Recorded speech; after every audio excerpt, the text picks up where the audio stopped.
مختصر سا تعارف آپ کے بارے میں عرض کرتا ہوں۔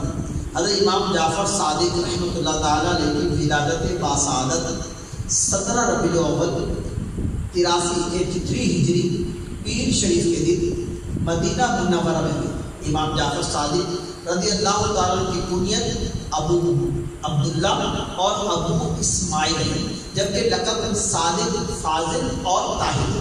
حضرت امام جعفر صادق رضی اللہ تعالیٰ عنہ حضرت امام باقر رضی اللہ تعالیٰ کے بڑے صاحبزادے ہیں۔ حضرت امام جعفر صادق رضی اللہ تعالیٰ کی والدہ محترمہ کا نام حضرت سیدنا امین فروا ہے، جو کہ امیر المومنین حضرت ابو بکر صدیق رضی اللہ تعالیٰ عنہ کی پوتی ہے۔ آپ کے والد گرامی کے نام مبارک حضرت امام باقر ہے، جو امام زین العابدین کے بیٹے ہیں۔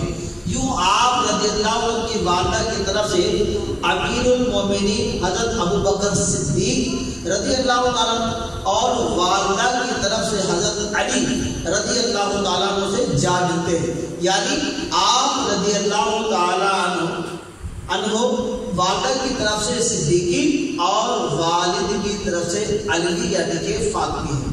صلو علی الحبیب صلی